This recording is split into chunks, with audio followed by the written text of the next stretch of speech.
Hello there fellow modelers, Steve here.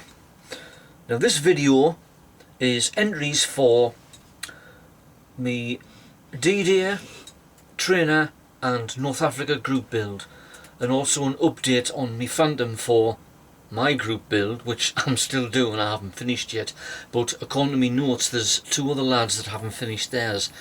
It's Clint Dimard Modeler and Pete, I've got a list on there, on the wall there, Pete Chonsky, I hope I've pronounced his name right.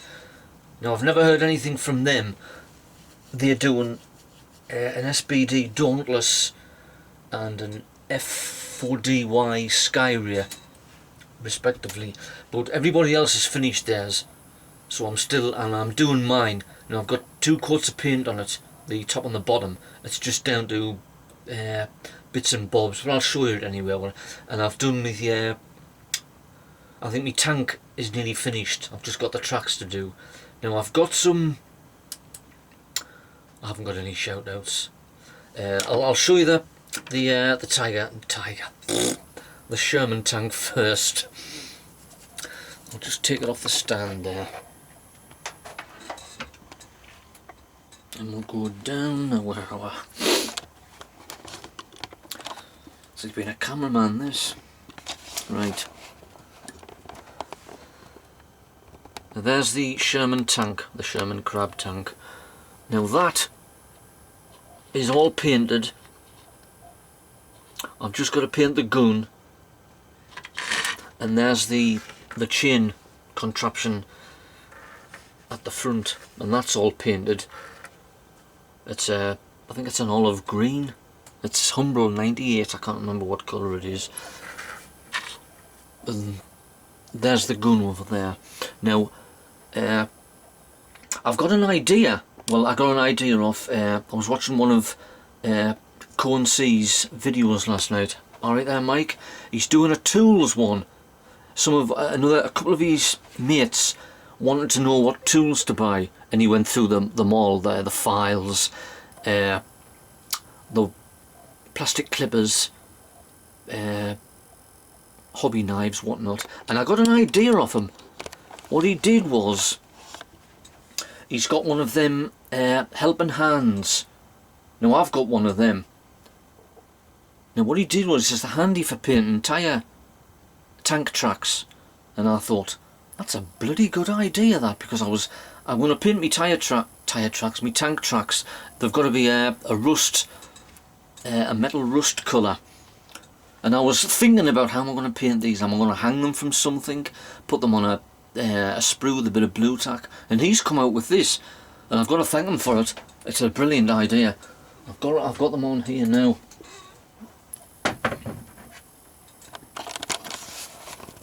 And there they're there. As you can see, I've got a pen somewhere.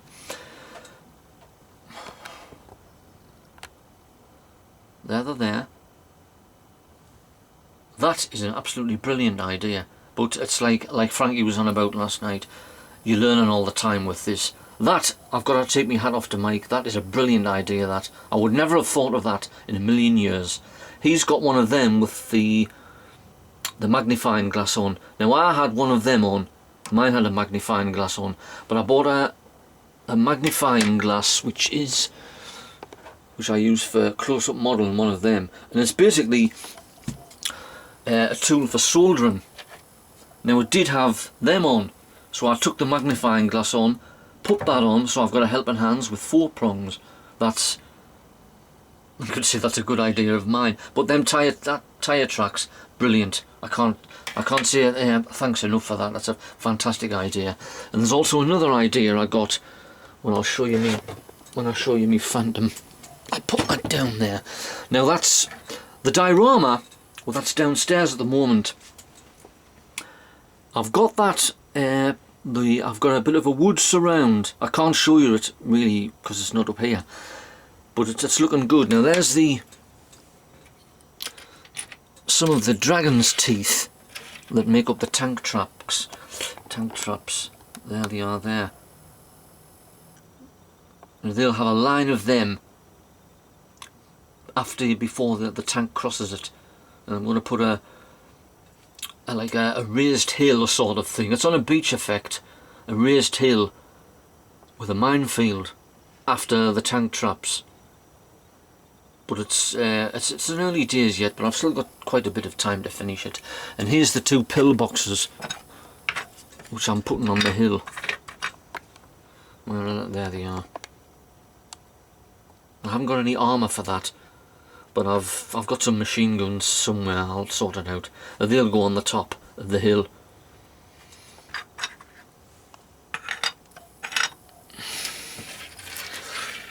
Now, as regards the D-Day group build, Frankie's finished his. He's did a B-26 Marauder. Fantastic. Absolutely brilliant. He's got the markings on, the invasion stripes, and it's all finished. And he's doing a second one, which is a Douglas Boston, or a Havoc, whichever. I think it depends which country operates. It's the Americans that originally called it a Havoc, but when we operated it, we called it a Boston. But he's doing one of them anyway, and that's his second one. So we'll put that to one side, just for now, and we'll go on to Aaron Newland's trainer group build. This is it's an Aradu or a Rado AR-96. As you can see, I've got the fuselages all together, and there's the wing. I've got a bit of filler on the tail there, just a little gap there. I've got to file that off. See if I can do a close-up of the inside the cockpit. The camera might go blurred.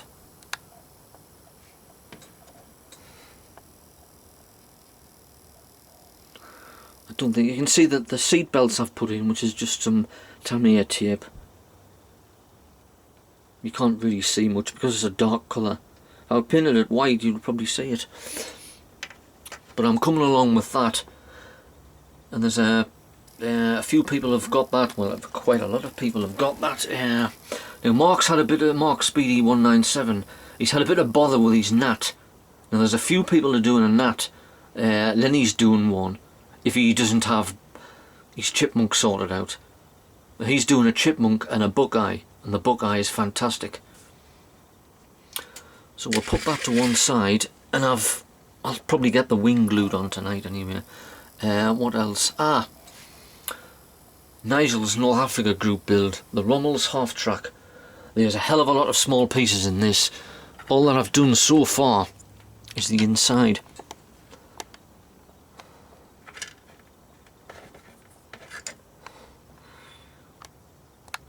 There's the gearbox,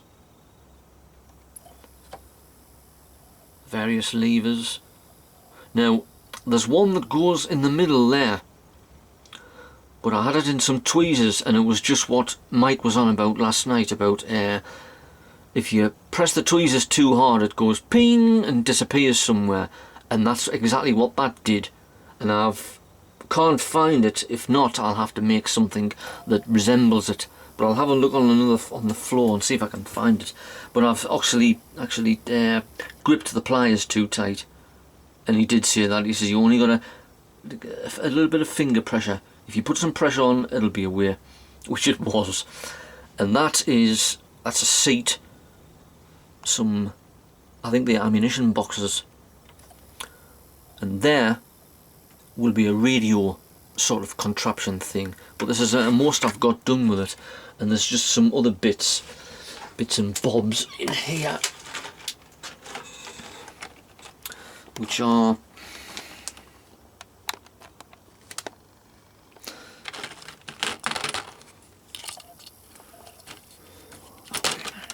that's basically the top, and of course it's dark sea grey inside. Most of these is just the sides, and there's the radio.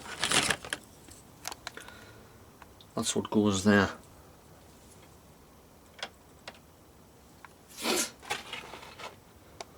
Now I'm trying to raise the detail on there. I'll see if I can bring that up with bits of silver and red and black, so it'll look like a radio dialed. So that's how far I've got with that. Now the fandom for my group build, which ended, should have, 2 weeks ago, but I've still got mine to finish off. I put the top coat on last night, which is dark sea grey. Now, and something else I got a tip off Lenny here about filling gaps in. Fill the gaps in. I'll have to get a mini pointer here. Fill the gaps in. Put 2 bits of tape either side. Put the filler in.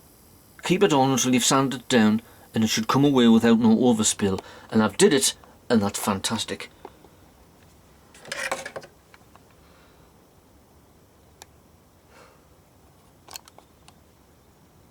You can't really see it. It doesn't look like there's any overspill at all there. Another fantastic idea from Lenny. Learning all the time.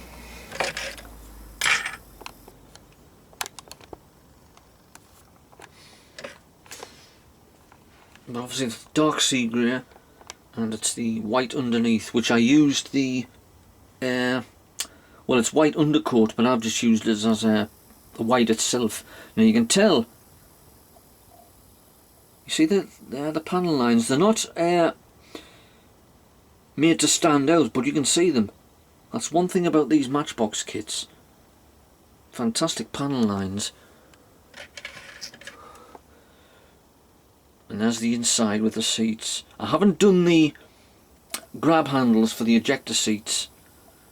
I might do it on the next one I do when the seats is out, so I can put them in.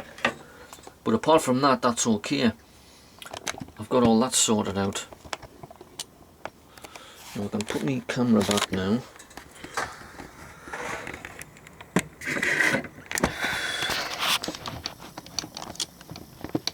Right. Now, I think I've probably showed you this before. This is part of my diorama for the D-Day group build, which is World War II British infantry, which there'll be a few behind the tank, and there'll also be a couple at the Dragon's Teeth. They'll be engineers laying explosives to blow the thing away so the tank can go through the minefield.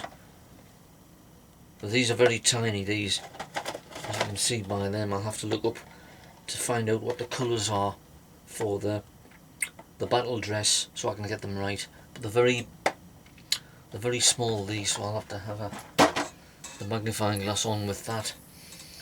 And that's all I've got done so far. I've been watching a lot of people's group builds now.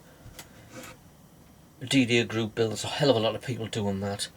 The North Africa group build. I've got to make a comment on Chris and Alex modelling. It's Chris.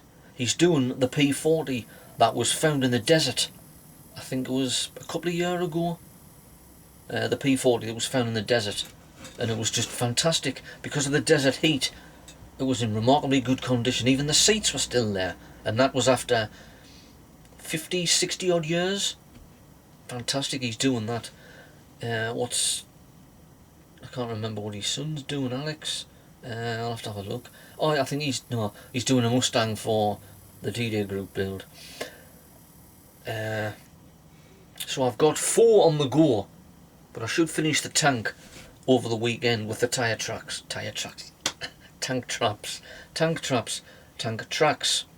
They should be done. It's the diorama that's going to take the while to do, because I've got to fill it with sand.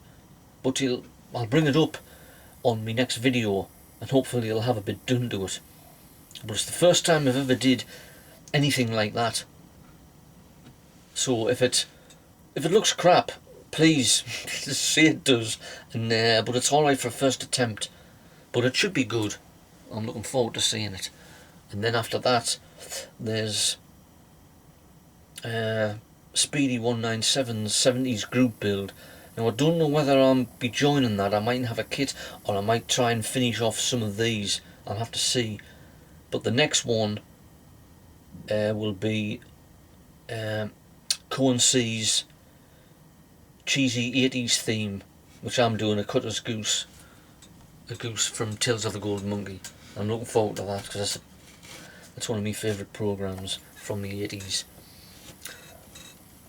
And I've also got me two kits for the Adversaries group build later on in the year. And I think I might be getting a Matchbox kit or two off me mum and dad for my birthday, so that will coincide with Aaron Newland's Matchbox community build. So that's it for now. What time is it? I don't know how long I've been in it. I'll watch a few more videos tonight, but I've got to get this downloaded because I haven't done one. I said I was going to do one in a couple of days' time, and that was Sunday, but I was a bit busy at work, so I hadn't had time to do it. But I'll hopefully get some of the Phantom done this weekend, and hopefully try and get it finished next week. And I want to display it on me carrier deck where I displayed me Crusader on.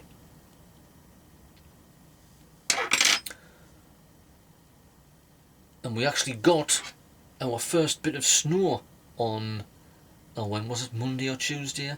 But it lasted a day, and then after that it was the winds.